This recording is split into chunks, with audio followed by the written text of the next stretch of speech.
Hey guys, tonight we drift way back to a time before language, before writing, before even the idea of words. You're not sitting in a chair anymore. You're crouching in the flickering glow of a fire made from damp branches and dry grass, its smoke curling up into the night. Around you are massive trees, unfamiliar stars, and somewhere in the dark, predators with teeth longer than your fingers. Your feet are calloused. You haven't invented shoes.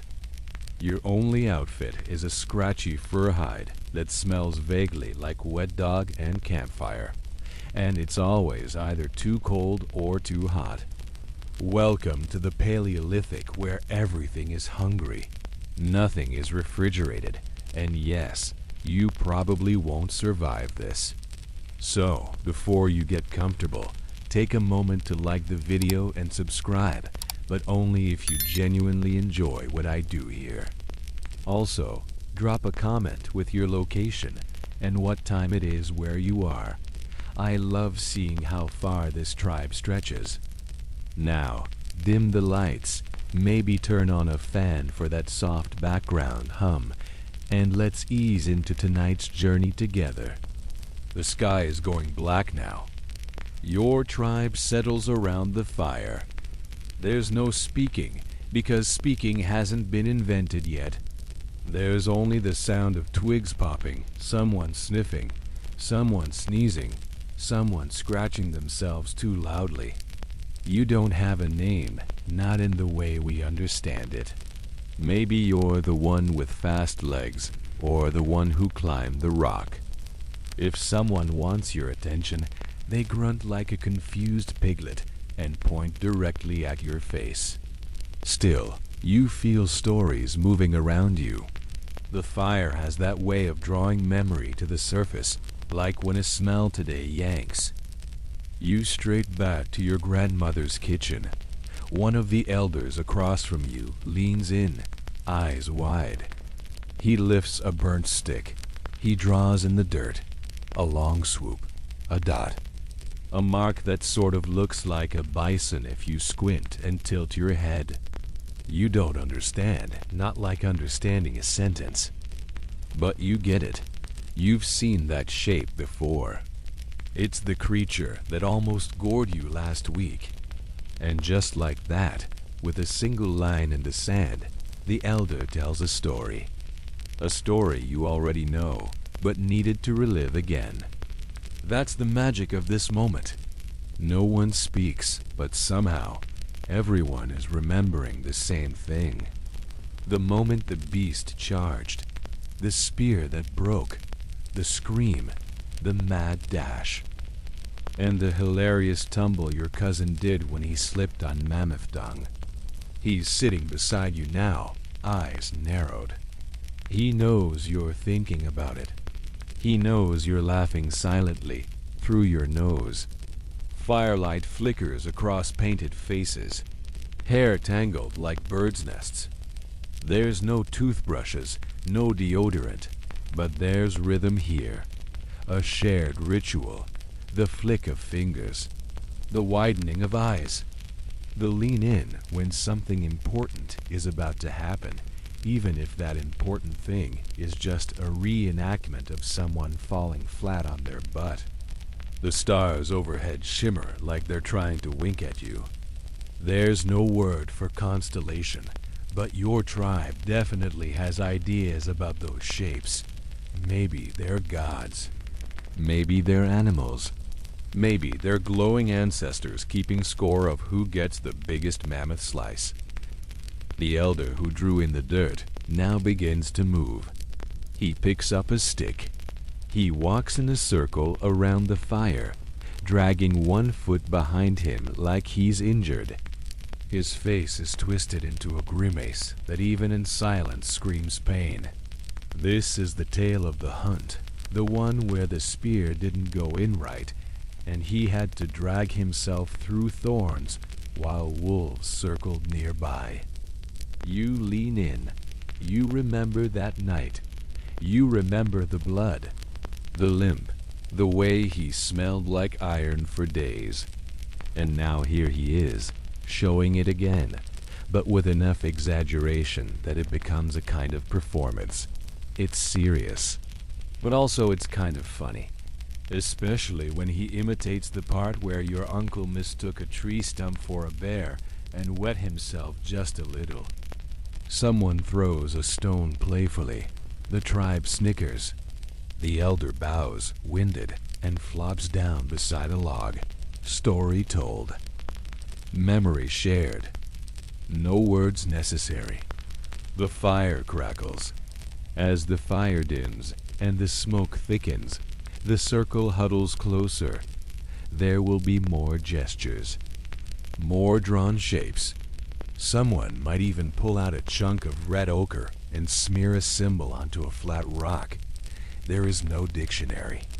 But somehow meaning flows. Story flows.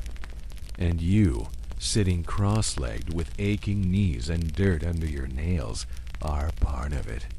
You're not just listening to a tale. You're inside it. You remember it. You might even act it out tomorrow when your turn comes. Because here, in this circle of firelight and silence, stories don't need words. They just need you. The fire's a little lower now. Someone's poked at it with a stick, stirring the coals so they glow like tiny suns in a shallow pit. A breeze slinks in from the woods, and you instinctively hunch your shoulders. The smell of smoke mixes with damp earth and whatever passed for dinner earlier, probably something with bones still in it. You glance at the others. One of the younger ones is scratching lines in the dirt with their fingernail. You're not sure what the lines mean, but then again, neither are they. It's just something to do with the thoughts in their head. They've seen what the elder did with his mammoth drawing. Now they want to try. The shapes don't look like anything, not yet, but they will. This is how stories start, not with meaning, but with movement. The idea is still raw, still chewing on its own tail. But as you watch, they scratch faster. 2 dots, a zigzag. Then they turn and grunt, pointing at their creation. You stare. The zigzag? That's the river, maybe. The dots? Could be fish. Could be eyes. Could be nothing. And yet, you nod. You grunt back. Somehow, without a single agreed-upon noun between you, the two of you are having a primitive conversation. Gestures are the first shared language of your kind. You raise your eyebrows. They shrug. You tilt your head and tap your chest, then point to the river. Their face lights up. Yes, you went to the river, and something happened there. Something worth telling. You point to yourself, then to the dirt-scribble fish. Then you puff your cheeks and mimic swimming with both arms. A ridiculous sight, since you're currently dry and very much on land. But it makes the others laugh, and not just because you look like a drowning moose. Your cousin grunts and mimics a fish flopping wildly, flapping both arms against his sides like he's being electrocuted by imagination. The entire group joins in, everyone flopping, writhing, gasping. It's a story now. A big, slippery, chaotic fishtail told entirely with flailing limbs and involuntary snorts. Somewhere in the chaos, a toddler waddles in, gets accidentally stepped on, and lets out a screech so high-pitched even the wolves pause. The fish story pauses. Everyone freezes. The child wobbles up, puffs up their cheeks, and makes a flopping motion of their own. Cue more laughter.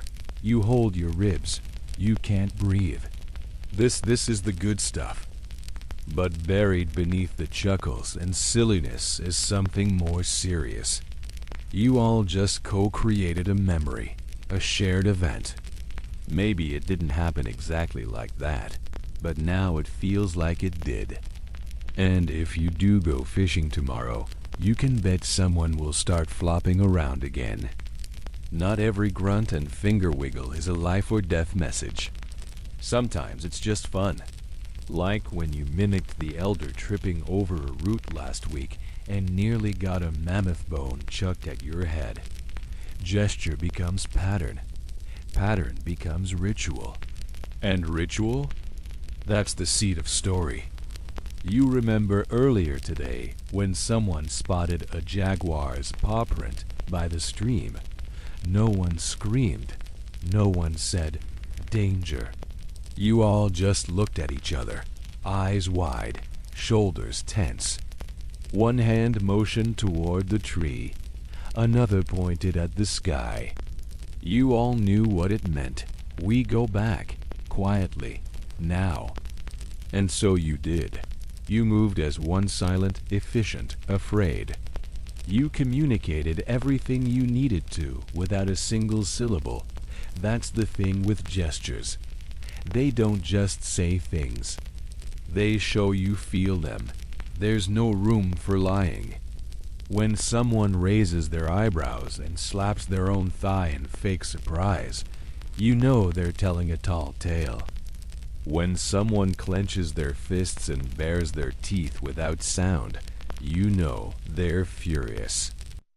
And when someone opens their hands, palms up, and crouches low, you know they're inviting you in. You feel that.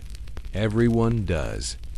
It might mean something like goodbye, or thank you, or remember this. Either way, you nod. The story has landed. The fire's burnt low enough that it mostly whispers now, no crackle, no roar, just the occasional hiss when a damp log steams. Still, it holds your attention like a spell. You draw a knee to your chest, wrap your arms around it, and stare into the embers like they might talk back. And in a way, they do. Someone across the fire raises both hands suddenly and claps once. Loud, sharp. The youngest child jolts. The rest of you look up. It's time. This is the part of the night you love most. When the hunt is told again. Not with words. Of course, you haven't even nailed down the concept of past tense yet. But with bodies. With movement. It's not just memory anymore, it's theater. Paleolithic Broadway, minus the chorus line and jazz hands. A lanky man steps forward. He's already limping, not because he's hurt, but because that's how the story starts. He drags one leg through the dust, stops, sniffs the air, looks around suspiciously. Then he pounces forward and makes a noise, sort of a grunt, sort of a growl meant to be the beast. You know what this is. Everyone does. This is his version of the famous antelope chase. He crouches, one hand pressed to the ground, scanning for imaginary tracks. Then, with wide eyes, he looks up and cups his hand behind his ear. You all lean forward with him. You hear the antelope too, even though it's not there. You can feel it running in your own legs. And now he's running, real running, circling the fire at full sprint, arms swinging wild, chest heaving, dirt kicking up from his heels. He gasps like he's been at it for hours, clutches his ribs dramatically, then flings a pretend spear. It hits nothing, obviously, but the way he staggers after it, like it flew too far, makes you snort. Then he trips, on purpose, you can tell. He throws himself into a tumble so clumsy, so floppy, it sends the kids into fits. There's a comedic grunt, a puff of dust, a long silence. Then he raises his head with a triumphant look. The spear hit. He's victorious. Everyone cheers in your own way. Some grunt. Some slap the ground. Someone throws a dried beetle leg in celebration. It hits your shoulder. This is how your people tell the tale of the hunt without language, but with just as much drama as any campfire ghost story. And frankly, a better performance than most high school plays. And here's the fun part. You're next. You rise to your feet, knees crack, back stiff, and everyone looks at you. They're waiting. You're not the best at this, but you've got your own story to tell. You take a breath. You crouch low. You shiver your shoulders. This is the story of that time you nearly stepped on a snake while fetching water. It wasn't a big moment, but the way you tell it, it feels big. You shake your leg violently, hopping like a terrified flamingo. You make a high-pitched screech that, to be honest, isn't far off from a bird's mating call. The tribe loses it. They know exactly what part you're acting out. They remember how you ran in circles screaming while the snake slithered off completely uninterested in you. You throw yourself to the ground dramatically, tongue out, pretending you've perished from sheer embarrassment. The performance ends with a groan and a flop. Everyone claps, not with hands, because clapping isn't a thing yet, but by slapping their thighs or stomping, or just howling joyfully at the sky. And just like that, another story is told. Not remembered exactly, but re-experienced, shared again, rewritten in movement. Later, as the laughter dies down, someone else steps forward. An elder this time. Their movements are slower, more deliberate. They don't run or flail. They just place one foot in front of the other, then pause, turn, point to the sky, crouch. It's not funny, it's somber. You watch in silence as they move through a sequence you don't completely understand, but feel. It's a story of someone lost, a brother, maybe, or a child. The slow walk, the bowed head, the raised arms toward the stars. No one laughs, no one interrupts. Some of you look down. One of the toddlers walks forward and touches the elder's knee gently. The performance ends in stillness. That's the story's punctuation mark, a long motionless pause. This isn't just about passing time or keeping kids from lighting themselves on fire. This is something deeper. This is remembrance. A kind of spoken silence where grief and memory and identity all tangle into one powerful nonverbal message. You return to your spot on the ground. Your body's tired, but your mind is still buzzing. These stories, hunted, flopped, and mourned, are more than entertainment. They're threads, tied to the tribe, to the fire, to the place. And somehow, without words, you know what everyone else knows. You belong. Your thighs ache. You've been squatting and sitting in the dirt for what feels like hours, but no one's getting up yet. The night is quiet except for the occasional fire pop and the slow shifting of someone repositioning a sore backside on a lumpy log. You lean back, looking at the faces around the fire. No one speaks. Some stare into the flames. Some blink at the sky. The toddler from before is chewing on a stick like it holds deep meaning. Honestly, it probably does.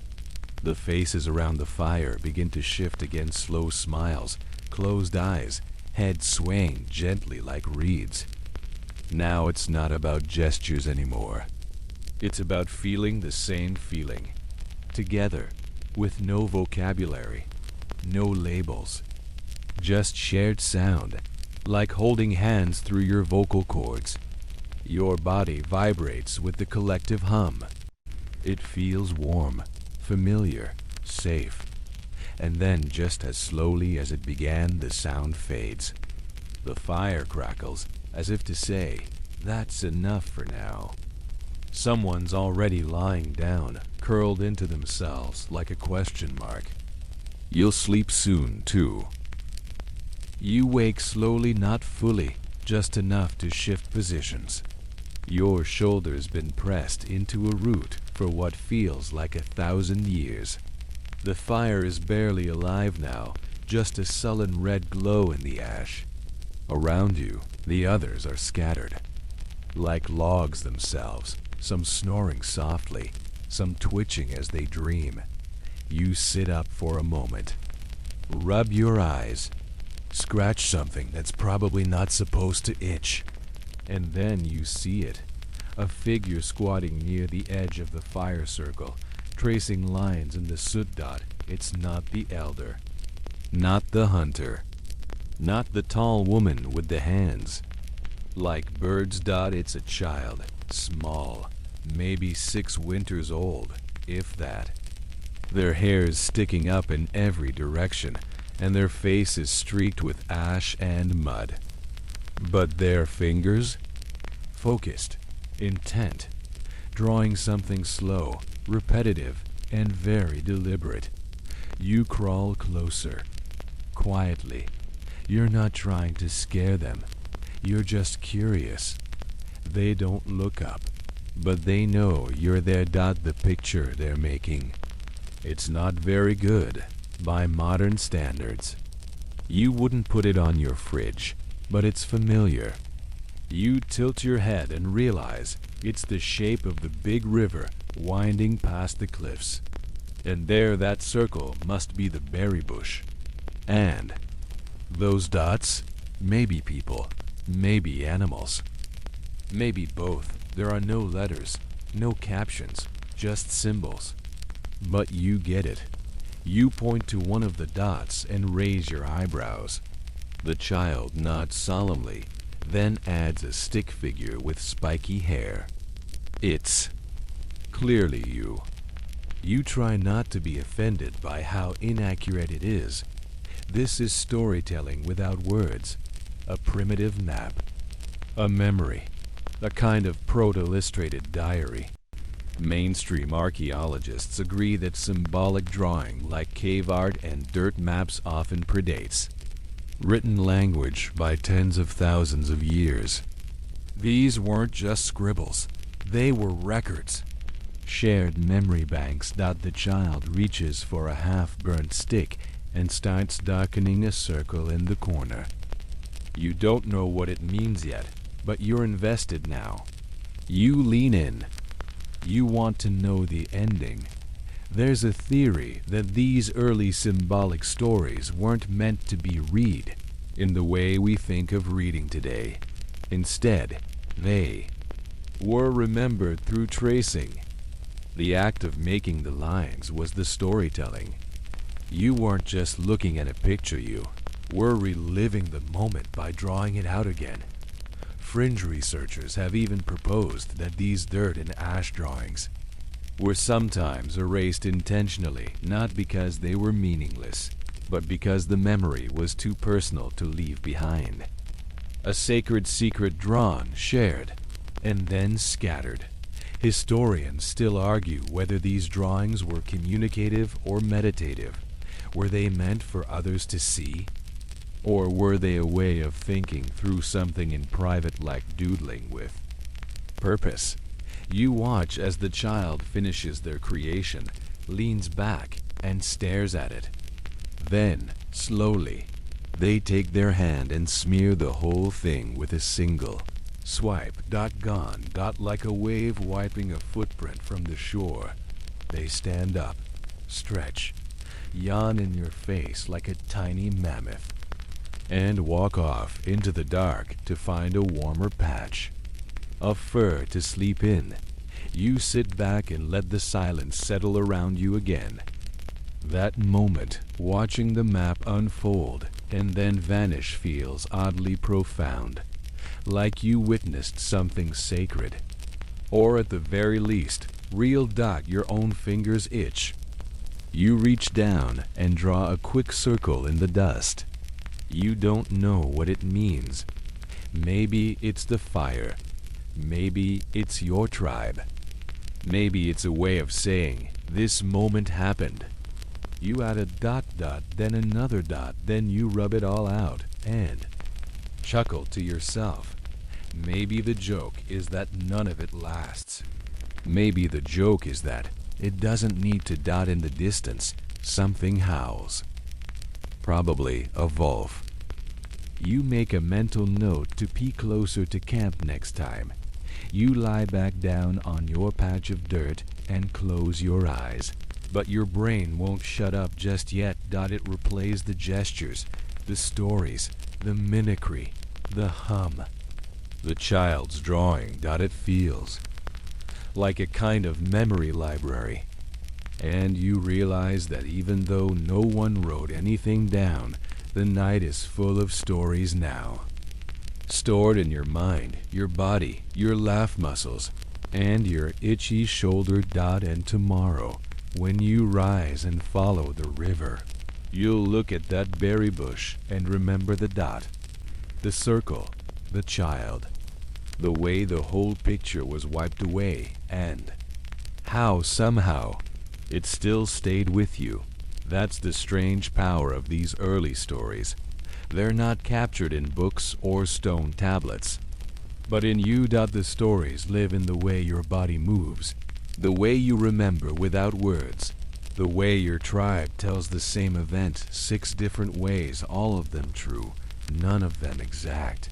They're in the dust, the ash, the smudge, there, in the FIREHT dot, and when the fire fades, they're in your dreams. The sky begins to pale, not sunrise, not yet, but that pale blue haze that comes just before the birds start bothering everyone with their cheerfulness. You're not quite asleep, not quite awake. The fire's mostly dead, but a few glowing coals still wink at you like tired little stars. Across the circle, someone stirs. It's the tall dancer from earlier, the one whose arms moved like wind and birds, and maybe some kind of invisible sadness. She rises slowly, careful not to wake the others, and steps over a sleeping body like she's been doing this for decades. You watch her quietly, not creepily, just curious. She's holding something this time, a bundle of bones. Clean, dry, sun-bleached. Probably deer, maybe bird. You don't ask. You don't have a word for ask, anyway. You just observe. She kneels a short distance from the fire pit and begins arranging the bones. Not randomly carefully dot a straight line here, a triangle there. One small piece balanced upright, like a tiny stone tower. Then she leans back, rests her palms on her knees, and gazes at it. You feel a tug of recognition in your gut. You've seen this before. This is another kind of story. One you don't act out. One you don't draw. One you build. Scholars call them symbolic object arrangements. Sounds fancy, but really, they're just quiet sculptures made of whatever's around. Bones, stones, feathers, sometimes even dung. Yes, really. It was the caveman version of glitter glue. Everywhere. Questionable. Oddly effective. Mainstream archaeological finds have uncovered small, deliberate arrangements of objects in prehistoric sites dating back tens of thousands of years. Often, they're not near food sources or sleeping areas, just odd groupings of items in strange shapes. Which has led to the big question, what were they for? Ritual? Memory? Art? Fringe theorists, always ready to stir the mammoth stew, suggest these might be the earliest forms of narrative placeholders. That instead of acting out a hunt or drawing a star map, early humans built their stories using symbolic proxies. This stick stands for the hunter. That bone is the prey. This feather? Maybe the wind, maybe the gods. Maybe just a really nice feather. Historians still argue whether this kind of symbolic arrangement was shared knowledge among tribes or deeply personal. Like a diary no one else can read. And maybe that's the point. You scoot a little closer, careful not to ruin the arrangement with your clumsy knee. The woman notices you but doesn't say anything.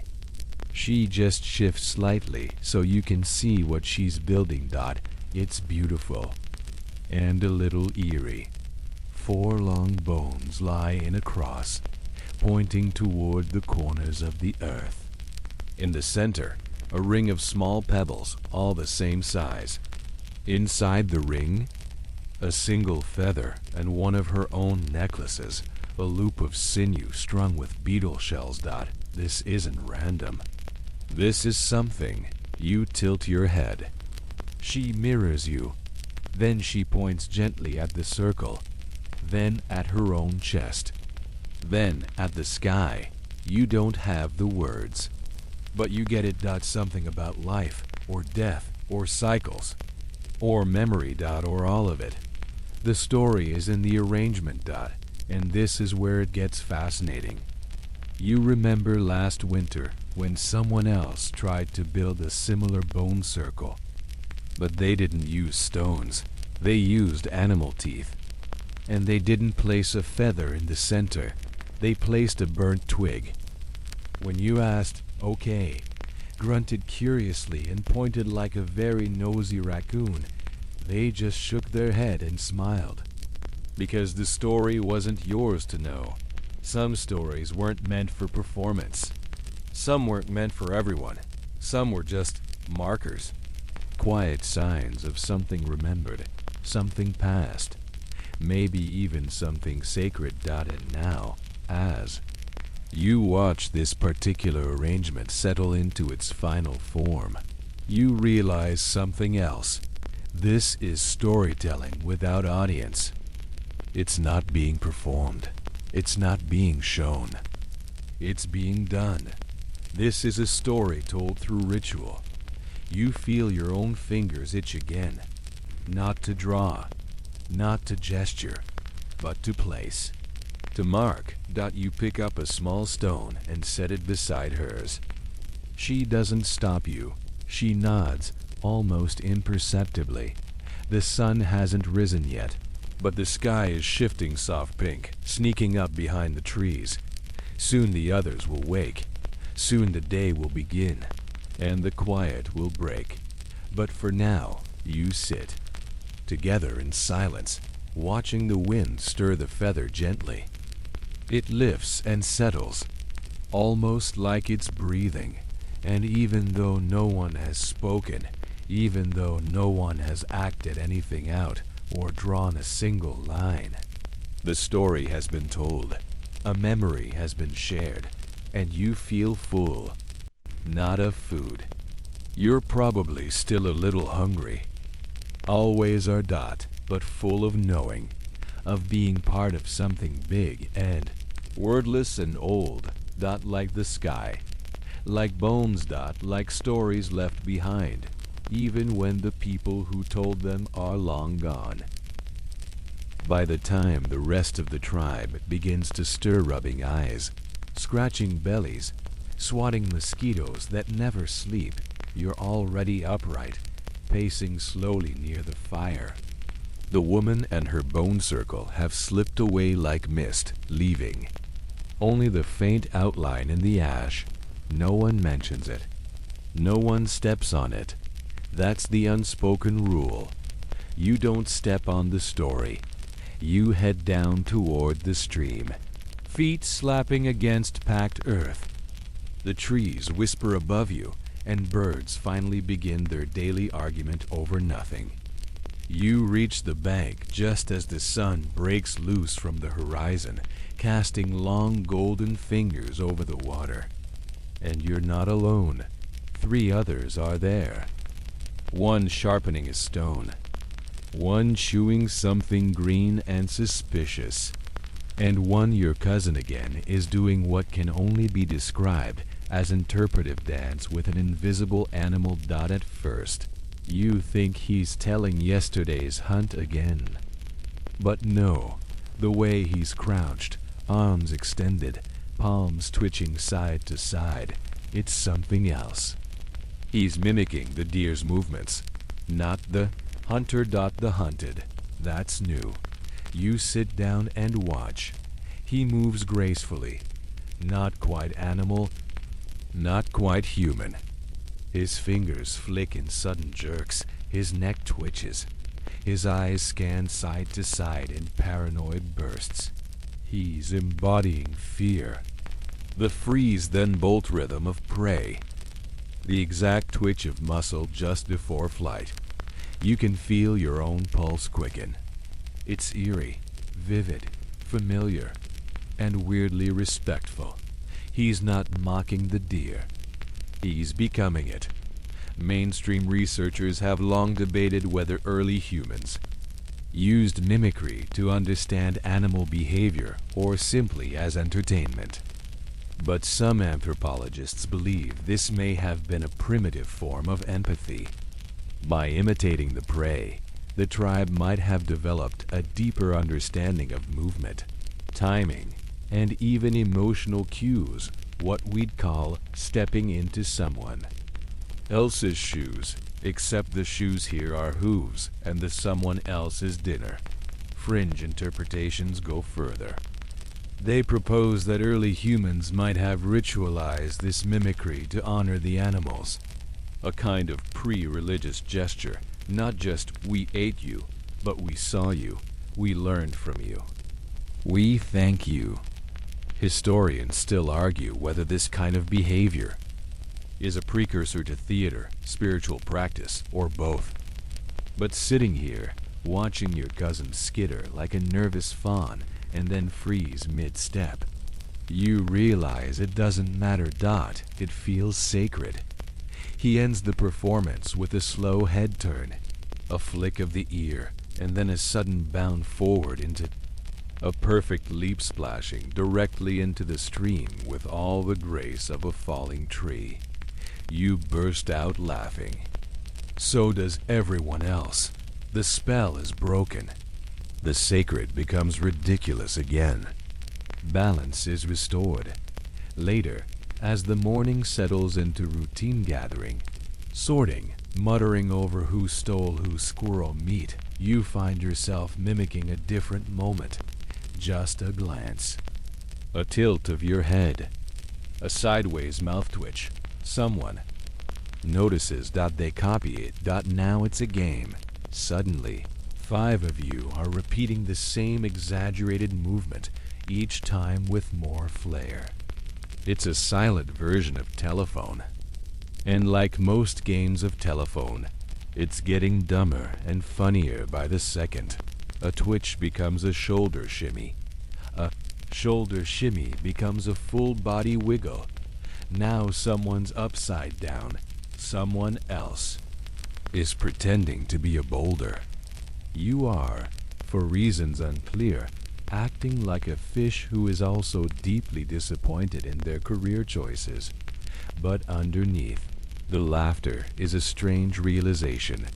You are building a shared vocabulary, gesture by gesture, bit by bit.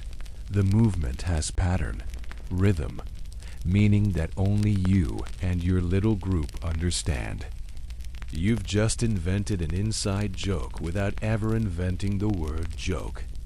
You suddenly remember the symbols scratched in the dirt the night before, how one mark meant water, how a curved line might mean danger.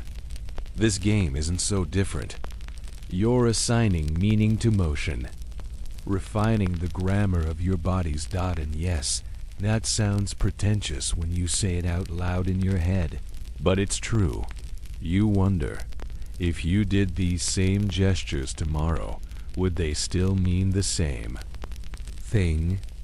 Would your group remember? Would they add to it? Would it become something bigger? That's the seed of language right there. Not just a sound or a grunt, but the memory of a shared motion. The agreement silent, playful, deep that this thing means that thing. A few birds squawk nearby. One of them flaps dramatically and hops in a circle. You watch it, then slowly copy the movement, adding your own exaggerated flair. Your cousin sees it. Follows your lead. Now the group's mimicking. The bird stops, tilts its head, watches you. And in that absurd, beautiful moment, it feels like you're talking to each other. With words, but with rhythm. With body. With repetition and revision and ridiculousness. This is storytelling in motion, evolving, improvised, alive. And for a brief, shimmering instant, you feel like the most advanced species on the planet. Then your cousin falls into a bush, and everyone starts laughing again. The sun climbs higher now, pushing heat through the trees like it has something to prove. The smell of damp fur, crushed leaves, and whatever was rotting near the riverbank intensifies into a kind of prehistoric potpourri. You're sweating, your knees itch, and someone just stepped directly on your foot with a grunt that may or may not have been an apology. But it's nearly midday, which means it's almost time. Time for the mammoth dance. You don't really know why it always happens around now. No one voted on it. No one schedules it. It just begins. The way cicadas start screaming for no reason, or someone always manages to sneeze during the quietest part of the night. It's tradition, but without the calendar. Someone stands up, stretches dramatically, and makes the noise. It's not really a word. More like an ooh-oh, long and wobbly. Like a didgeridoo that's not quite sure of itself. That's the signal. The rest of you immediately respond with your own poorly synchronized version of the same sound. The youngest dancer steps forward first. He's the one with the naturally floppy arms and a tendency to trip over his own excitement. He begins to stomp in a wide circle, not rhythmically, not gracefully, just with commitment. Another joins. Then another. Soon there are 6 of you, stomping, wobbling, trumpeting in deep-throated bursts. One person ties a scrap of fur around their head to imitate tusks. Another walks backward, which somehow becomes the back half of the mammoth. You, of course, end up being the tail. Classic. The mammoth dance is not historically accurate. If an actual mammoth ever saw it, it would sue for defamation. But you all know what it represents. This is your myth. Mainstream historians believe early humans used dance to pass on communal knowledge, migration routes, seasonal cycles, even astronomy. But here, in the middle of your absurd dusty circle, the dance is less about data and more about meaning, about who you are. You don't just mimic the mammoth size. You exaggerate it, celebrate it. You puff your chest out. You swing your imaginary trunk like you're swatting gods out of the sky. One person rears back dramatically and dies, collapsing in a long, slow-motion spiral of fake groans and theatrical twitching. Everyone freezes. Now the dance shifts. It becomes the hunt. You break formation, stalk, circle. The mammoth rises again, wilder now, roaring in protest. The hunters grunt and dodge. One throws an imaginary spear and lets out a shriek of triumph, so loud it scares a nearby bird into relocating to a different forest. Then, just as quickly as it started, the mammoth dies again, this time with less twitching and more drama. The tribe gathers around the body, bows their heads, taps their chests. A moment of silence. And then, of course, the tail gets its own dance. You're finally in the spotlight. You wave your arms in a ridiculous spiral, doing the tail celebration, which consists of flailing, spinning, and falling over. On purpose, of course. Definitely on purpose. Everyone laughs. Even the birds might be laughing. Honestly, Dot, but beneath the silliness, something deeper hums through you, because you've done this dance before. And so have the elders. And their elders before them. Dot, it's not the same every time. Details shift. The dancer changes. Sometimes the mammoth wins. Sometimes the hunters do. But the shape of the story remains. Dot, and that's the beauty of it. This is a living myth retold, reshaped, reinvented every day. No writing, no scripts. Just bodies and memory and emotion. Fringe scholars have even floated the theory that these dances weren't just symbolic but spiritual. That they were early forms of ritual blending history, hope and magic into one big, sweaty performance. Historians still argue whether these performances were meant to recreate past hunts or to ensure future ones. Is it memory or manifestation? A reenactment or a prayer? Either way, the feeling is the same. Dot, when the dance ends, everyone collapses in a joyful, dusty heap. Someone's foot is in your armpit. Someone else is crying from laughter. You're pretty sure you've inhaled a small stick, but your chest is full. You lie back on the earth, breath shallow, heartbeat fast, and look up at the sky. That's when it hits you. You'll tell this story again tomorrow. Dot, not in the same way. Maybe next time the mammoth escapes. Maybe next time. You're not the tale, but the story will live on. Through dance, through dust, through motion past, down like a sacred rhythm etched into your bones. Dot, and one day, if you're lucky, someone will tell your version of it, your twist, your joke, your wild-eyed spin, and they'll laugh just as hard as you are now. By the time the sun reaches its lazy afternoon slouch in the sky, the tribe has scattered to its usual duties, some sharpening tools, some weaving nets out of vines, some pretending they're working while actually napping in the shade. You're among the gatherers today, trudging through tall grass in search of edible things that A, don't bite back, and B, won't poison everyone. You've got a stick in one hand and a crude pouch on your hip. Not exactly glamorous, but it gives your brain room to wander. And today, it's wandering to the cave, the one near the bend in the valley. With the paintings, you visited it last season after the rains.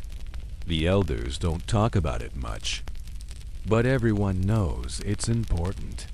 You felt it the moment you stepped inside, that chill, that stillness. That weird, echo-wise silence, like the cave is listening to you, breathed. Dot, it wasn't just the handprints on the walls, though those were eerie enough, hundreds of them, layered over each other in faded reds and earthy browns, palms big and small, all pressed into the stone like ghostly signatures. But what stayed with you was the story, not told in gestures this time. Not danced. Not even mimed. It was drawn. Images scrawled across the walls. Bison mid-charge. Spears. Flying. Circles of people huddled together. One part showed a hunter and an animal locked in a strange, impossible embrace. Not fighting. Not fleeing. Just fused. You're still not sure what that means. Mainstream. Archaeologists have cataloged similar cave paintings around the world. Lascaux, Chauvet, El Castillo. Most date back tens of thousands of years. What's striking isn't just the artistry, it's The intentionality. These weren't doodles. They were stories, preserved on purpose. Fringe theorists love to argue about the meaning of the more abstract shaped spirals, dots, lines. Some say they're calendars. Others say they're maps. A few believe they were drug-induced visions. There's always someone who thinks it's about drugs. Historians still argue whether these images were part of rituals, records of real events, or attempts to explain the unexplainable birth, death, the strange light in the sky that no one can look at without squinting. You remember standing there, tracing your finger along the painted line of a figure with too many arms, or with a spears, or stars. You felt small, but connected. Like you were peeking through a window, not just into the past, but into someone else's mind. Today, out in the field, that memory lingers like dust on your fingertips. You pause by a tree and scratch. A simple spiral into the dirt with your toe dot, no one sees it. That's not the point dot, it's not for show. It's for you, a symbol, a reminder, a tiny, private story. You wonder, did the people who painted the cave feel the same thing? That weird pull in your chest when you try to make sense of something too big for words. A shadow moves behind the brush. You freeze. Instinct dot, then it's gone. Probably a bird. Probably. You exhale and laugh at yourself, but the fear was real. And fear has a way of etching itself into your brain. Maybe that's what the cave paintings were for.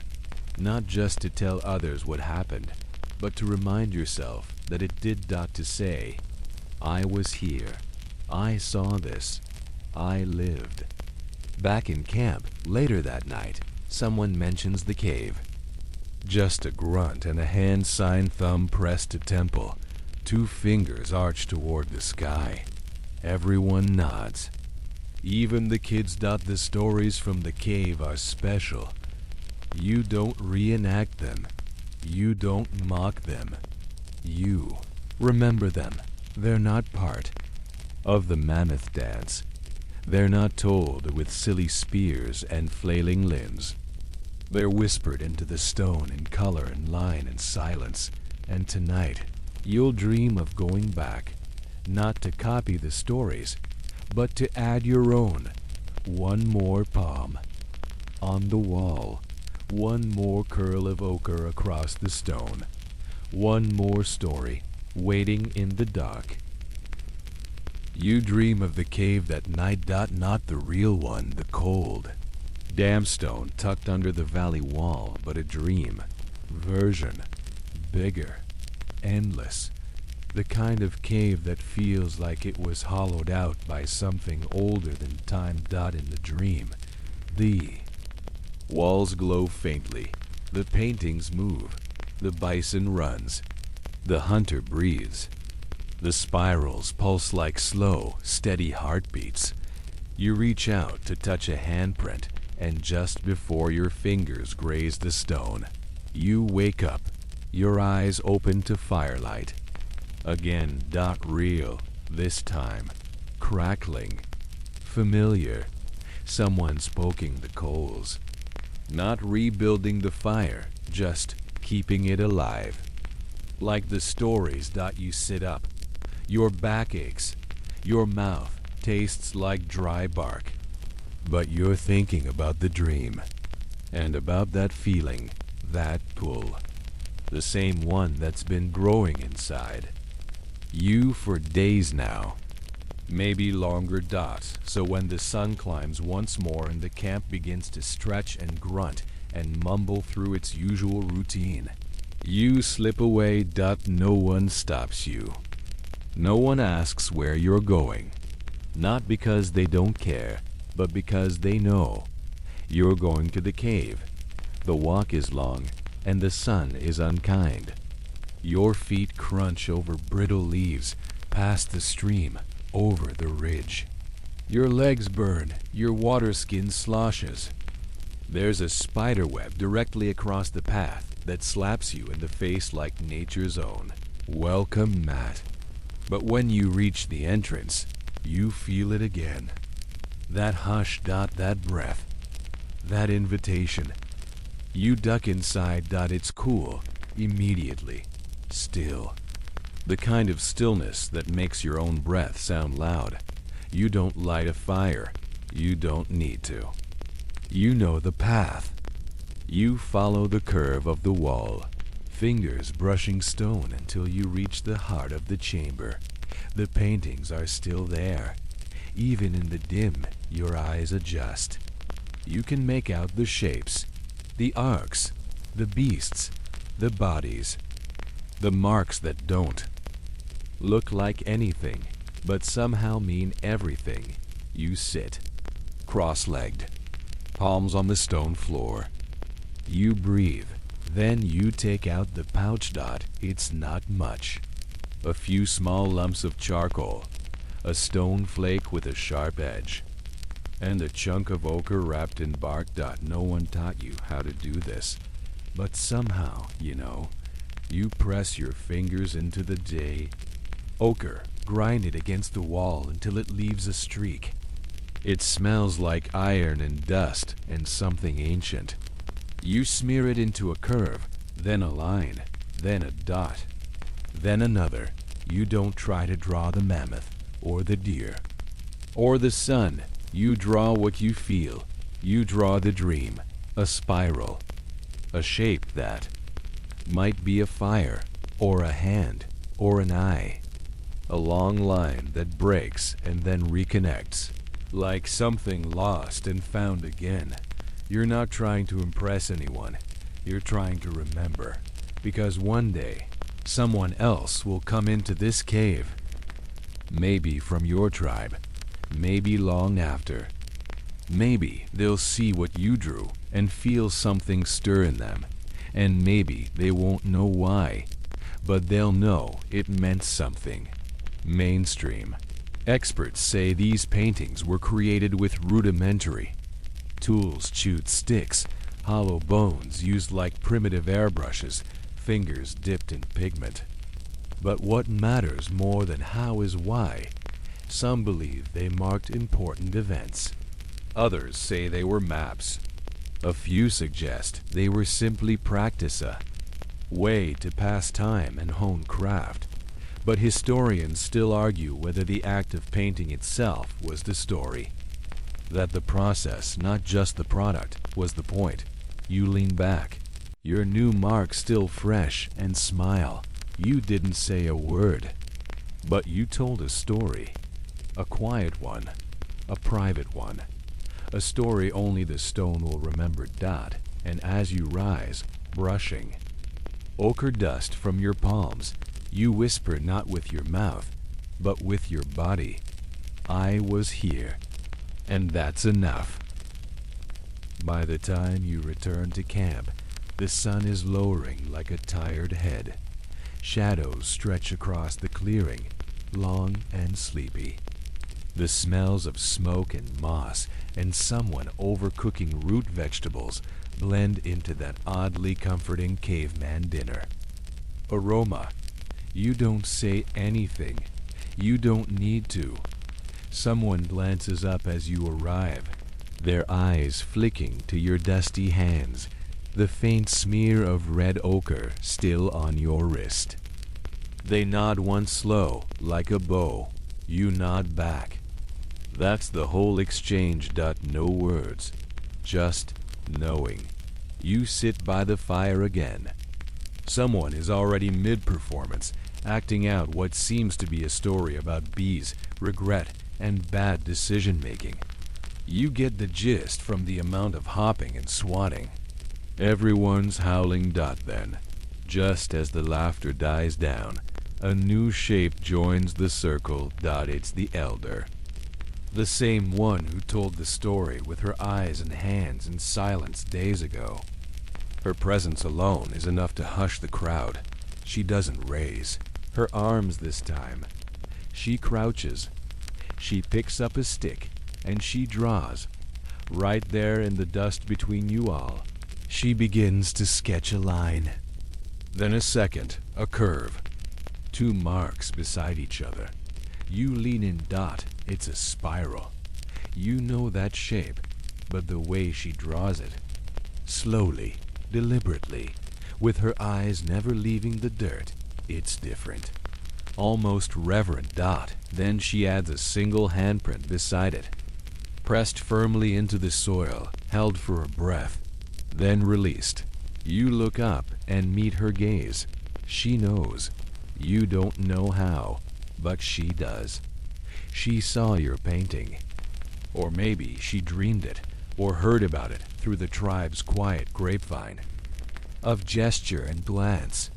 However it happened, your story has returned to you, reflected, acknowledged, held. Mainstream anthropologists often point out that early human societies developed powerful systems of indirect storytelling, not just through performance or painting, but through echo, when one gesture prompts another, when one symbol ripples out across days, carried not by sound but by memory. Fringe thinkers go further, suggesting that these early humans weren't just surviving, they were remembering together. That a gesture wasn't just communication, it was continuity. Historians still argue whether this kind of story passing was organized or accidental. Whether the spiral drawn yesterday was meant to prompt the spiral drawn today. But here in this circle, with dust on your legs and warmth in your chest, it feels like the most natural thing in the world. Another elder leans in and adds their own mark to the dirt, a circle inside a triangle. No one explains what it means. They don't have to. The others start murmuring in their own way, tapping, pointing, shifting their weight as if the story is rising around you like steam. Someone picks up a small stone and places it in the center of the spiral. Another follows, adding a feather. Someone hums. You recognize the note. It's the same hum from days ago, low, communal, grounding. And suddenly you're back in that moment. The cave, the bone circle, the hum, all of it layers together, like each experience has been secretly waiting for the others to arrive. You sit still, not because you're told to, but because something inside you wants to listen, to feel. This isn't a performance. It's a gathering of moments, of symbols, of people. You glance at the child from before, the one who drew the river map in ash. They're copying the spiral now. Not exactly, but close. Adding their own twist, a few extra lines, an extra dot. And then, proudly, they blow the dust away. Like a magician finishing a trick, you smile, because that's it. That's the story growing. No script, no ink, just dust and hands and memory. And meaning. The fire crackles lazily. Most of the tribe has begun drifting into their nighttime rhythms, stretching out on fur piles, settling disputes with grunts and side eyes, swatting at the infinite mosquito army. But you remain by the fire, seated, with your legs crossed, staring at the faint lines in the dirt where the spiral used to be. The wind smudged it. A few footfalls erased the rest, but in your mind, it's still there, clear as ever. And then someone does something strange. Across the circle, a man stands up, not one of the usual storytellers, not even someone you'd peg as particularly expressive. He's the one who usually sharpens stones and avoids eye contact with toddlers. But tonight, he steps forward holding something in both hands. Bones. But not the clean, artistic ones from the night before. These are rattling, mismatched bits. Bird. Legs, a cracked rib, a jawbone still carrying a bit of moss. He squats down and begins clinking them together. The sound is light, hollow, clack, clack, clack, clack dot. At first it seems random, but then rhythm. He tilts his head, listening to himself, then taps a rock beside him. Then the ground, clack thump, clack, over and over. A pattern begins, and with it, the others begin to stir. Not because of the noise, it's barely louder than the breeze, but because of the familiarity in the pattern. You recognize that beat dot, it's from the mammoth dance. But he's not dancing. He's not miming. He's scoring it. He's giving the memory a heartbeat, mainstream. Anthropologists call these tools idiophones, objects that produce sound when struck. Our ancestors didn't have drums in the modern sense, but they had bones, wood, rocks, and the ingenuity to make rhythm where there had only been silence. Some researchers suggest that rhythm may have come before formal language. That beats gave emotional pacing to moments, danger, joy, grief before we had verbs to go with them. Fringe theories even posit that some early stories were remembered through rhythm, that the pounding of a stick or the rattle of stones served as mnemonic anchors. This beat goes with that hunt. That rhythm means she's telling the birth story, and so on. Historians still argue whether these primitive instruments were for storytelling or spiritual connection. But here, in the glow of the fire, watching this quiet man become a one-person percussion ensemble, you don't care about the academic squabbling. You just feel it. Each sound makes your chest tighten. Not from fear, from anticipation, because the rhythm is building. And now someone else joins in, tapping their hands against a gourd. A third person starts stomping in time. You don't move yet. You listen, Dot. It's the same rhythm from the mammoth dance. Yes, but slowed down, pulled apart, made softer. Like remembering the story through a dream, not a shout. You close your eyes and feel the beat seep into your skin. Then you hear something else, a low hum, not from one person. From the group, first a few, then more. A long, droning note that wraps around the rhythm like smoke around a flame, and now the story is alive again. Not in gestures, not in drawings, not in mimicry or posture, but in sound, no words, no lyrics, no melody, just raw, breathing memory, set to bone and earth and voice. You feel your fingers twitch, your toes press into the ground. Your heartbeat sinks to the rhythm, not because you're trying, because your body wants to join. You hum to dot, and in that moment, you realize this is a story. It has a beginning, those first bones CLACKS. It has a middle, the layered beats, and humming. It has a shape rising, falling, like a tide in the throat. And when it ends, when the last bone clicks and the final hum fades, it leaves behind the same silence as a finished tale. No applause. That's not a thing, just a breath, a shared, collective exhale, and someone, probably the youngest, definitely the nosiest, leans forward and softly copies the rhythm on their own knees. Tap, tap dash tap.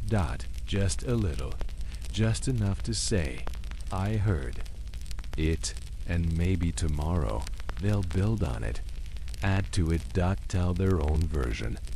That's how it works here. A gesture, a grunt, a dance, a hum, they echo forward. They become layers in the story fabric. They're not preserved in stone or scrolls, but in repetition, in rhythm, in remembrance. You lie back now, arms folded behind your head, staring up at the stars. They look exactly the same as they did before the story. But now you feel like you're different, like something has passed through you, and you're not the only one. You glance around. Even the grumpiest elder is tapping their foot without realizing it. Even the toddler is swaying. Even the fire crackles in time with the last fading rhythm. And tomorrow, someone might hum it again, and it'll mean something slightly different, and yet still exactly the same. It rains the next morning. Not a storm, just a slow, steady drizzle that makes everything feel damp, including your patience. The fire won't catch.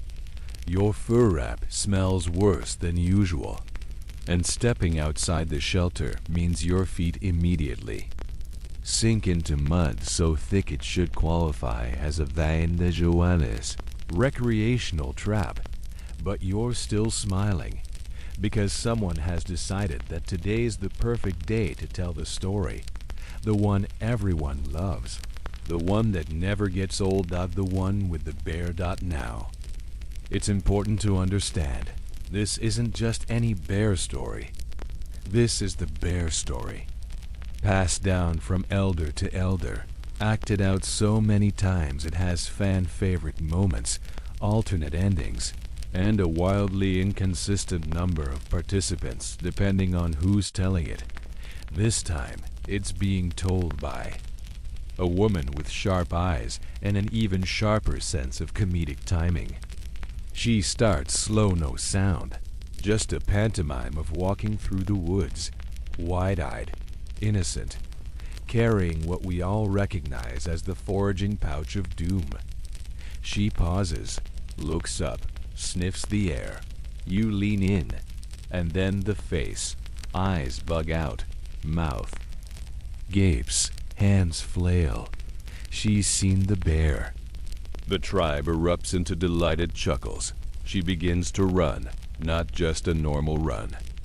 A floppy, knees out, exaggerated jog that makes it clear she has no idea how legs work under pressure.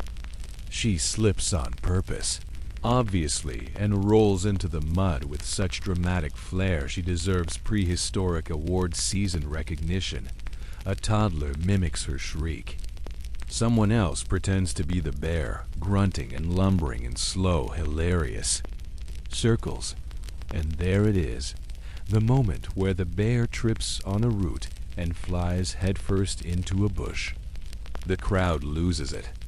You've seen this story told 20 different ways, and that part always lands. This isn't just about survival. It's not about warning people that bears exist. It's about the shared joy of remembering something together. Mainstream historians often point out how humor helped early humans bond. Laughter lightened fear. It also signaled safety. We're okay now. We can laugh about it. And laughter's contagious. It spreads memory more efficiently than any textbook. Fringe scholars go further. Some suggest that comedic retellings of danger created safer mental rehearsal spaces. You're more likely to survive a bear encounter if you've seen someone act it out, even badly. Especially badly. Historians still argue whether these retellings were meant to teach or just entertain. But anyone who's ever slipped on mud while running from a real animal knows those two purposes are often one and the same. And the best part? The story keeps evolving. Someone shouts out a new twist. Add the log. And suddenly, the performer includes a leap over an imaginary fallen tree. Another chimes in with the infamous sock full of nuts gag from last season's version, and she ties it in flawlessly. You sit back, heart warm despite your soggy knees. This isn't a static tale. It's living. It shifts, adapts, absorbs. New ideas like your rap absorbs rain. And somehow, through all the changes, the core remains. The fear, the chaos, the hilarious escape. This is how your people keep stories alive, not by memorizing them exactly, but by playing with them. You realize now how powerful that is. Without words, without books, without scripts or scrolls. You've built a culture of story through performance and laughter and shared memory. You can imagine someone telling this same story seasons from now, long after the current bear impersonator has moved on to the great berry bush in the sky. And it'll still work. Because the essence survives. As the performance winds down, someone adds their own joke to the ending, a line of exaggerated sneezes, as if the bear was allergic to humans. It makes no sense. Everyone laughs harder. A child beside you looks up and mimes the bear sneezing. You copy them. The game continues. The drizzle starts to fade. The ground is still soggy. Your fur is still unpleasant. But your chest is lighter because you just saw something ancient and beautiful and absurdly human. A group of people with no formal language, no alphabet, no microphones, using only body and rhythm and face, told a story so well, it'll ripple through generations. And all of it started with a bear, a bad decision, and a really good fall. The rain has passed, leaving the ground steaming and the air thick with that particular DMP fur and wet earth scent that could pass for perfume if your standards were desperately low. The fire is crackling again, clothes are drying on sticks, and someone has just discovered a frog and is trying to convince it to become a pet. It's a typical afternoon. You, however, are on a mission, because tonight the moon will rise full, and that means something. It's not written down anywhere. No one made a rule. But every time the moon is at its biggest and brightest, your tribe changes. The rhythm of the camp shifts. People get quieter, more thoughtful. The stories that night are slower, longer, less about laughs or hunts or hilarious bear accidents, and more about the sky and death, and things no one really understands, but everyone feels. So right now, you're collecting things. A feather, a flat stone, a handful of ash from last night's fire. You don't know exactly what you're going to do with them yet, but your hands are moving, and that's reason enough. You're not the only one, either. You spot a woman by the stream arranging fish bones in a circle. One of the elders is gathering long twigs. Even the children are in on it, dragging sticks in the dirt, making elaborate patterns that get destroyed seconds later by someone running past. It's preparation. For what? That's the funny part. No one says, but you all know. By dusk, the mood has changed. The usual noise grunts, stomps, the occasional rock-related argument fades. People speak more with eyes, with small touches on the arm, with a tilt of the head. You feel it in your chest. The stories tonight will be different. Someone lights the fire. Not with a shout or fanfare, just a simple flicker and a slow, growing glow. The flames reach upward as the moon peeks over the trees, and then a hush. No signal. No announcement. But everyone begins to gather. You follow. Pouch of strange objects tucked under your arm, heart beating in that steady thrum of anticipation. When everyone's seated, the elder with the sharp eyes, the one who usually handles grief stories, rises. She doesn't bring a prop. She doesn't dance. She just stands still. And then, ever so slowly, she looks upward. Every head follows. The moon is bright tonight. So bright it casts soft shadows across your faces and throws flickering lines into the dust. It makes your scars shine, your teeth glow, your eyes catch firelight like mirrors. And in that silence, the elder begins to move, one hand forward, a step back, arms wide. Then together, you've seen this before. This is her story, the one. About the sky creature. It doesn't have a name, because nothing does. But you all recognize the shape of it now, the sweeping arm arcs, the bowed head, the way she circles the fire like it's a star she's orbiting. Mainstream researchers believe early humans marked lunar cycles long before language. Lunar calendars scratched into bones date back over 30,000 years. The moon's pattern reliable, luminous, untouchable gave structure to otherwise chaotic lives. It was both clock and mystery. Fringe thinkers go even further. Some suggest full moons weren't just markers of time, but windows moments when the veil between the real and the story world thinned.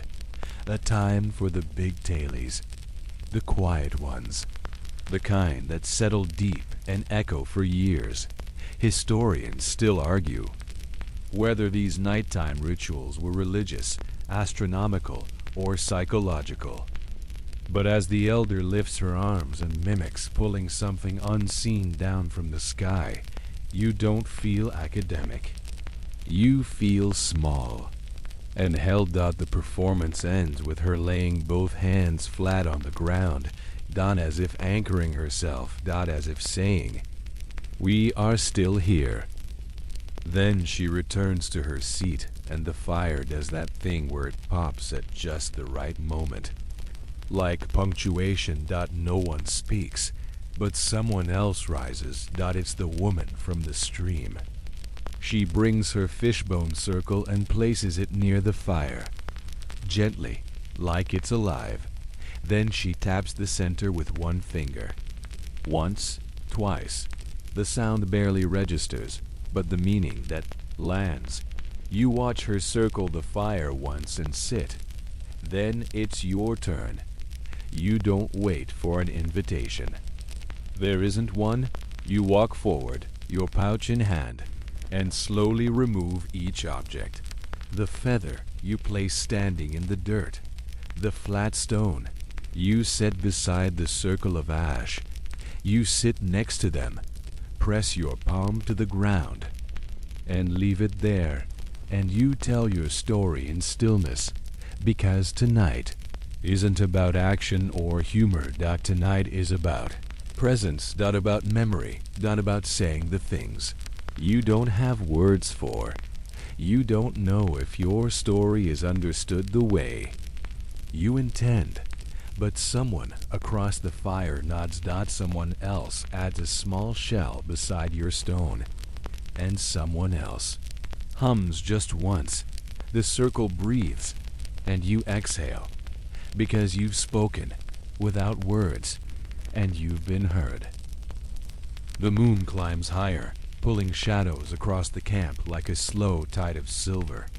The fire has burned low again, its flames shrinking into a cradle of red coals that breathe more than burn. Most of the tribe is still gathered. Some lie curled, like resting animals. Others remain upright, eyes open, faces soft, watching the dance of light and darkness across each other's skin. You sit with your legs folded, hands resting in your lap. The stone, the feather, the circle of ash, they're still there, right where you placed them. No one has touched them. No one dares, not out of fear, but out of respect. In this moment, that little arrangement means something. What exactly? You're not sure. But everyone feels it. Across the circle, a young man rises, gangly, uncertain, definitely improvising. He picks up 2 sticks and begins to tap them together, slowly, rhythmically. Tick, tick, tick. The pattern is simple, but it does something. People perk up. Someone nearby begins to tap their fingers against their leg in sync. Another adds a foot stomp.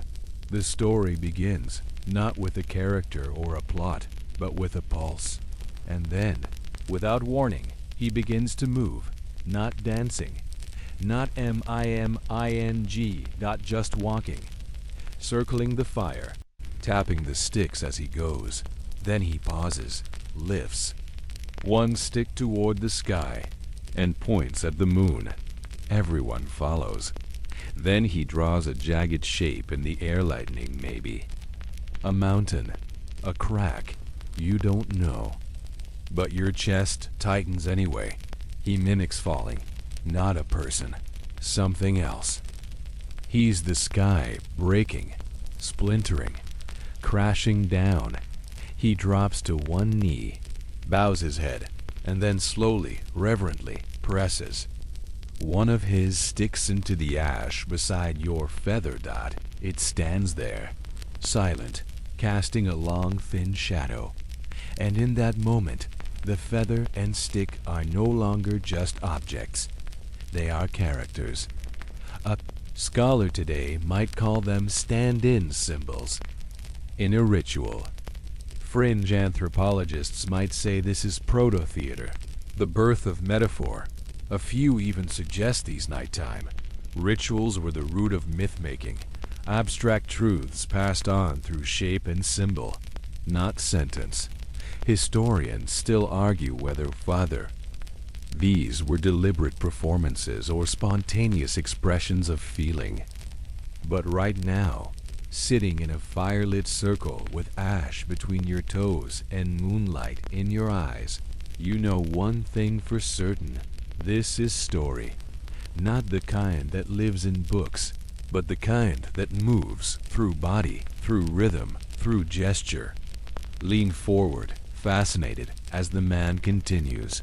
He doesn't speak. No one does. But his movements build into a sequence, a pattern that others begin to echo. A child stands and copies his walk, carefully placing one foot in front of the other. Then, pretending to fall, another rises and draws a zigzag in the air. Just like the man did. The story spreads. No direction, no instruction. Just imitation layered with emotion. And suddenly, it's not his story anymore, It's everyone's. You rise too, slowly, and circle the fire once. You don't perform.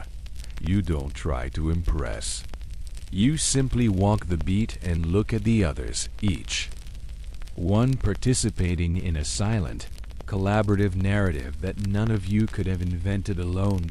It's not clear what the story is, and yet, somehow, everyone knows what it's about. It's about something falling, something sacred, something remembered. The fire pops once. The moon blinks through a passing cloud.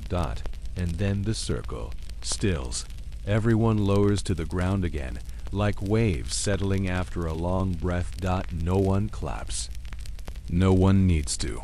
The story is over, or rather, it has settled into memory. It will be different next time. The stick might be replaced by a shell. The zigzag might become a spiral. But something will remain. The feeling, the shape, the echo. You stare at the stone beside the feather beside the stick. A triangle now. An accidental altar. You smile, because you know, without knowing the words, that you'll see that shape again. And next time, it will carry new meaning. It will be the start of another story. And you'll be there for that one too. The next day, you rise early. Not because you're feeling particularly motivated. More because your sleeping spot had a rock in it the size of a fist, and your back has formally declared war. The air is cooler today, crisp in a way that makes your breath cloud and your skin prickle. Mist curls low across the grass, and the trees stand like dark, soggy sentinels. You stretch, wince, and begin your usual wandering. But even as you step away from camp, your mind isn't on food or water or whether that spider you saw yesterday is still living under your bedding. Your mind is on the story, not one in particular, just the feeling of it. The sense that something passed through the tribe last night, bigger than any one person's performance. A shared presence, passed hand to hand, movement to movement, that's still echoing in your bones. And now, for reasons you don't fully understand, you want to tell something of your own. Not perform it, not draw it. You want to share it. The question is how? You wander through the underbrush until you come across a tree that's half dead and covered in dry, peeling bark. It's perfect. You kneel, and you begin to scratch. Not carve. No one's invented tools for that yet. Just scratching. With a stone. Over and over, until the bark pulls back and reveals the lighter wood beneath. It's slow, frustrating, a little pointless, but somehow deeply satisfying. You make lines first, then a spiral, then a series of dots, then you pause. You scratch. A figure, stick arms, legs, a big circular head. It's crude, but you know who it is. It's you. Then beside it a larger figure. Arms wide. The elder, maybe. Or the creature from your dream. Maybe both. The act of drawing becomes its own kind of story. You're not just creating symbols, you're remembering as you go. Your hand moves ahead of your thoughts, and you start to feel what you're making before you understand it. Mainstream researchers call this story through creation. The idea that humans, long before literacy, began to make meaning by shaping the world through art, arrangement, gesture. Before we wrote stories, we built them. Fringe scholars speculate that the act of storytelling might have first emerged not from the need to inform, but from the need to connect. That every scratched line was a bridge not between events, but between people. Historians still argue whether these marks were ever read in the modern sense. But the truth is, you're not expecting anyone to come here. You're not waiting for an audience. You're making this for the same reason someone hums while alone, or balances stones into a tower with no one watching, because it feels right, because something inside you needed to get out. And now there it is, scratched onto the side of a tree, impermanent, vulnerable, easily lost to wind or claw or time, but real. You run your fingers over it. Rough, uneven, perfect. You sit back, legs out, arms draped over your knees. A squirrel screeches somewhere nearby, furious about something existential. The world continues, but you're still here. And now your story is 2. Later that evening, you return to camp with nothing to show for your day. No food, no tools, no fish. But you don't feel like you failed. You feel lighter. Like you've emptied a weight into the world and let it settle. Around the fire, someone begins a new tale. A hunting blunder. It's funny. Familiar. You smile and join the laughter. But in your mind, your drawing lingers. The spiral. The figure. The open arms. It's not a famous story. It's not even a good one.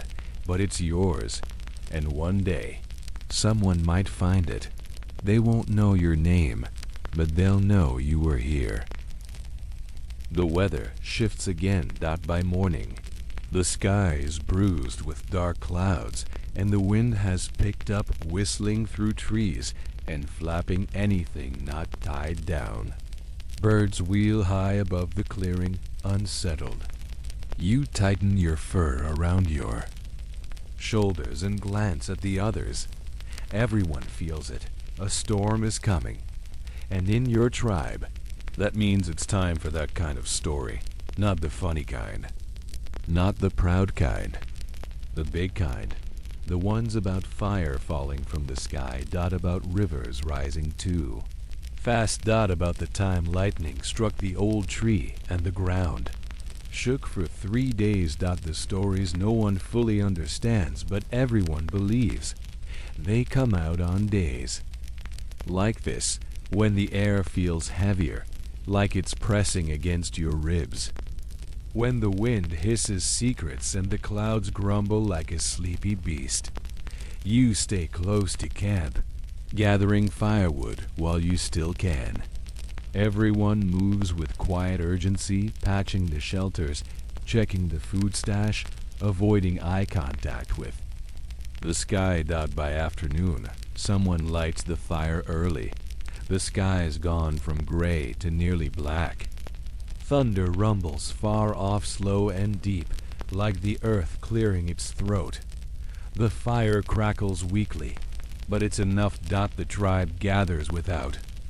Being called dot, they always do when things feel uncertain dot. You sit in your usual spot. Others settle beside you. A child crawls into your lap without asking. You don't mind dot then, slowly, the eldest among you stands. Not the sharp-eyed woman. Not the storyteller with the rhythm sticks. The eldest. He's barely able to walk without leaning on his staff, his spine shaped like a question mark. His eyes are milky but focused. His mouth, mostly toothless, tightens as he lifts a hand to the sky fingers spread. The storm grumbles again, and he begins. Not with a gesture. This time dot with stillness. His whole body becomes the story. A slight shiver of his shoulders. A shake. In his hand, the rise and fall of his chest, slow and heavy. He turns, and his foot scrapes a circle in the dust.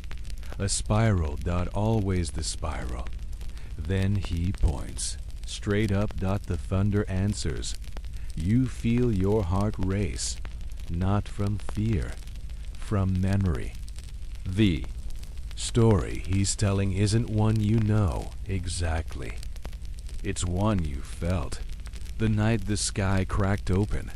The time the river swallowed the sleeping place. The time no one wanted to speak for days after what they saw in the northern hills. The elder mimics, the shape of something huge, arms spread. Wide, spine arched, head thrown back. Then he shrinks, curls inward, covers his face dot. It's a story of being small. Mainstream archaeologists often note that early myth was tied directly to weather and landscape. Volcanic eruptions, eclipses, sudden floods. Without science, these events had to mean something. And what better way to pass on that meaning than through movement and gesture? Fringe thinkers suggest that myth wasn't just explanation, it was warning. That the great stories didn't exist to entertain or inspire, but to prepare. To say, this happened once. It could happen again. Historians still argue whether these early mythic gestures were consistent across tribes, or if each group invented its own dramatic code.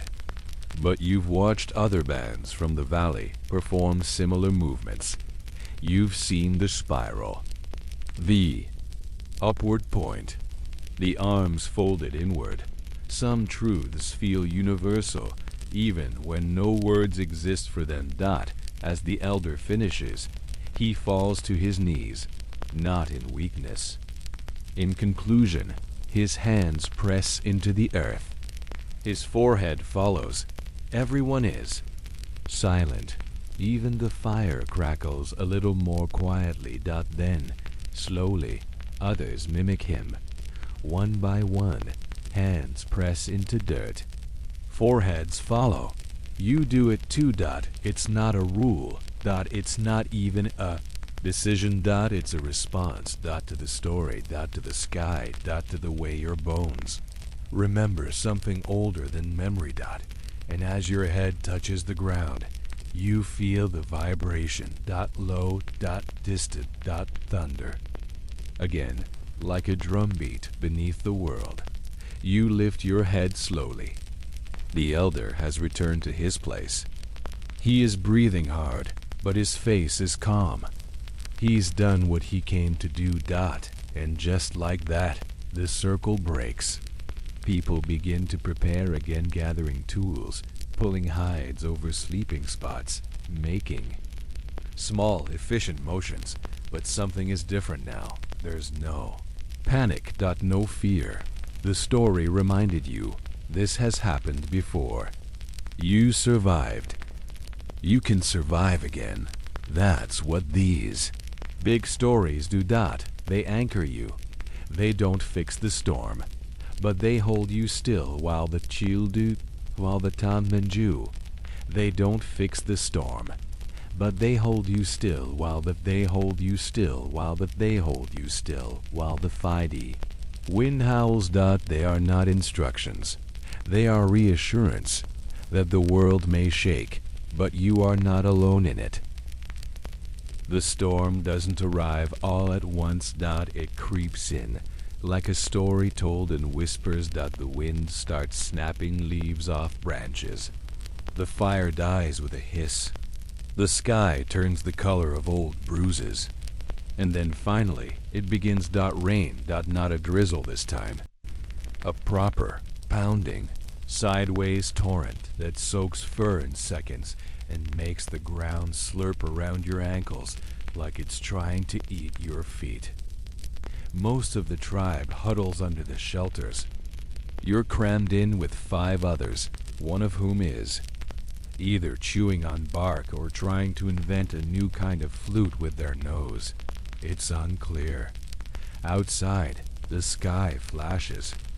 A long pause. Then thunder, close now. Closer than it was before. And despite the discomfort, the cold, and the fact that everything smells like wet mammoth, you feel calm. Because the story already came. The elder told it. The group lived it. And now, as the sky roars and the forest screams with wind, you know what this is. This is the part after the story. The part where the world proves it was listening. And strangely, the tribe seems to agree. Someone starts humming again, low and deep, barely audible over the rain. You join. A third voice joins, then a fourth. The rhythm is slow. No dancing this time, just sitting, swaying gently in time with the storm. It's not a performance. It's a presence. You glance around and realize each shelter has someone humming. A lullaby. But for the earth. Mainstream researchers have often underestimated the role of storms in early culture. But some now suggest weather events were not just feared, they were folded into story structure. Storms were seen as responses, as audience participation from the sky. Fringe scholars go further, claiming that early humans believed stories had power, that telling the right tale could call the rain, or comet, or, at the very least, help you make peace with what was coming. Historians still argue whether this belief was superstition or an early form of psychological therapy, but none of that matters when your back is pressed against a warm shoulder and your eyes are fixed on the black sky and your hum is vibrating in your chest like a second heartbeat. You're not fighting the storm, you're with it. You're part of the moment. Someone reaches out and takes your hand. No explanation. Just pressure, warmth, shared silence. The Storm begins to slow eventually. The pounding rain softens to a steady curtain. The thunder rolls away into the hills that no one cheers. No one moves much at all that the story held you through it. And now it's letting you go. When the rain is finally just a mist, people begin to emerge. Not hurried, not nervous, just. Unfolding like petals after a long night, you step out onto the soaked ground. It squelches. You smile, and then you see something. A spiral. Drawn. In the mud by the shelter entrance. Fresh. Crisp. Someone did it during the storm. You look around. No. One claims it. No one has to. The symbol is enough.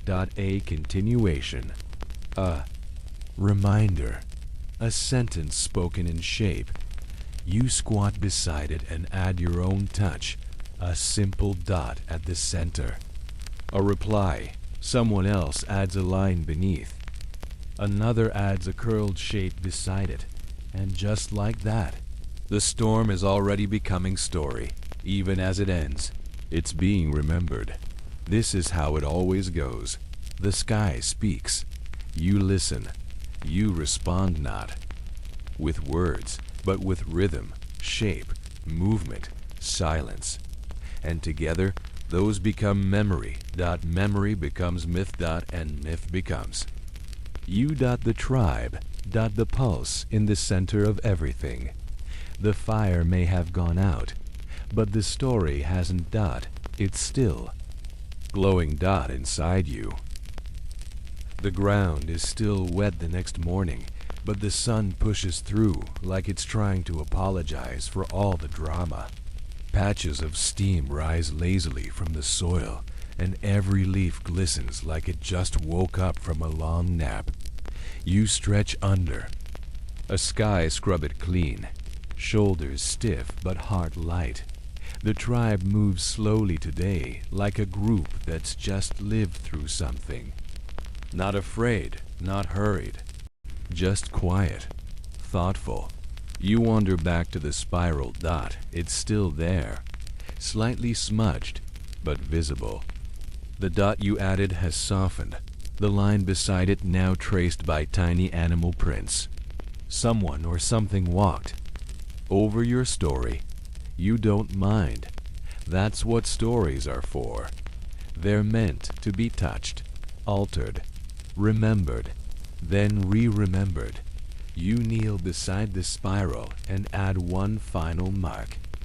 A curved line beneath the others. A kind of smile. Or maybe a river. You don't know. You just feel it belongs. Then you walk away. The day goes on as usual. People fish, gather roots, dry out fur. But something unspoken moves through the group. It's small things. How people pause before stepping in mud. How one child keeps copying the thunder hum under their breath. How two elders exchange a glance and tap their palms to their chests at the same time. It's not a formal ritual. It's just. Resonance. You sense it especially around the younger ones. One group has started playing near the tree line. You watch from a distance. They aren't mimicking the mammoth dance or the bear story. They're doing something new. One child draws a spiral in the dirt with his stick. Another traces a zigzag through it. Then completely unprompted, a third child picks up a feather and places it in the center. You blink. That's your story. Sort of. It's changed now, but it's their. And they don't even know it came from you. And that's what makes it perfect. Mainstream thinkers talk a lot about cultural transmission, how stories and practices pass from generation to generation. They usually focus on things like tool use or fire making, but they miss the quiet ones, the soft stories, the gestures, symbols, and rhythms passed sideways, not taught. just seen, and absorbed like sunlight. Fringe scholars describe this as the echo effect, when a story's shape lasts longer than its source, like a footstep becoming a trail, like your spiral becoming someone else's beginning. Historians still argue whether early humans were aware of this process, whether they knew they were part of something bigger, or if it just happened. But watching the children now, you can't help but smile. They may not know your name. You don't even have a name. Not in the way the future will use them, but you are in them. In the spiral, in the feather, in the play. You stand slowly, your knees protesting, and turn back to the camp. Tonight, there will be more stories. Some will be old. Some will be borrowed. Some will begin with a spiral and end with laughter. And you'll be there. Not just watching. Carrying. Because that's what your people do. You don't write. You don't record. You remember. In the body. In the shape. In the rhythm. And in the quiet moments after the storm. Night comes softly, like a closing eye. The air is warm, thick with the earthy smell of drying mud and fresh ash. Crickets begin their nightly concert. Somewhere far off, a wolf calls once lonely, not urgent. And in the center of camp, the fire rises again, tame and content, like a heartbeat that's finally slowed down. You sit in your usual place, legs crossed, hands in your lap. But tonight, there's no expectation, no plan. No one steps forward to perform. No rhythm begins. The stories, for once, feel finished, and yet something lingers. Not a word, not a movement, just a feeling. That hush again, that deep, shared quiet that fills the spaces where language would normally live. Around you, the tribe is still, not sleeping, just being, together, present.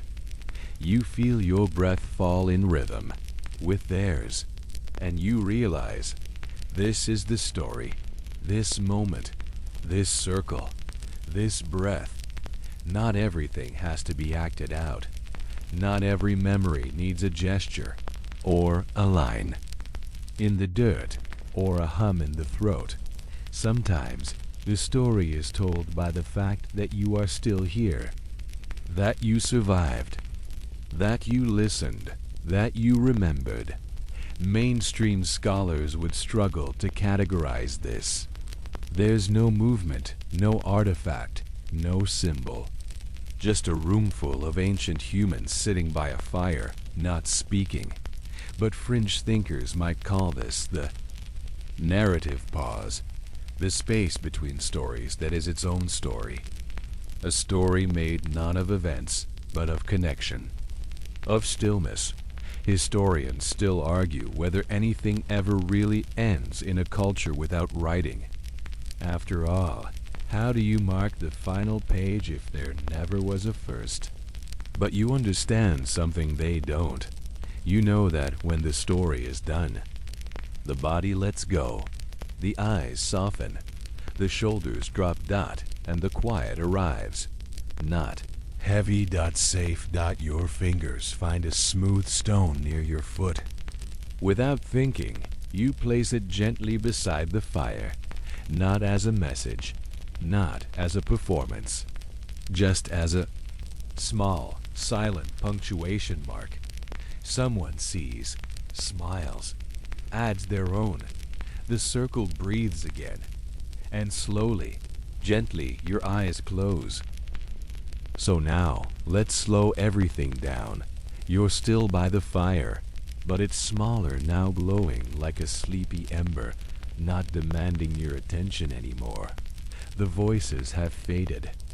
The gestures are done. There are no more dances, no more spirals. Drawn in the dirt, only breathing, only night. And your body is soft against the earth. Heavy in the good way.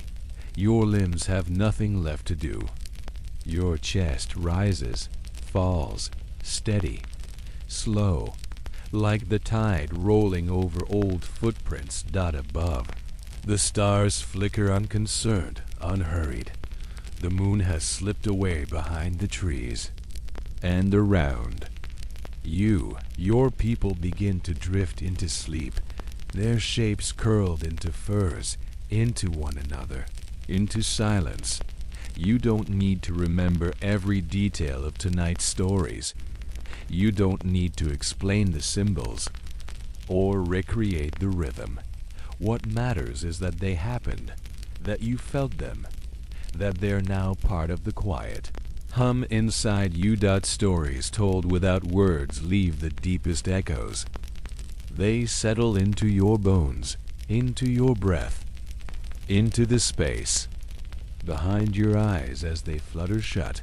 And now, in this final hush, you let it all go. The stick, the spiral, the laughter, the storm, they're still with you, but softer now, like a lullaby. You don't need to sing out loud to hear. Let the fire shrink. Let the night hold. You. Let the stories rest. You've listened well. You've remembered beautifully. And now, it's time. Time to sleep. Time to dream. Time to become the story someone else remembers. Good night.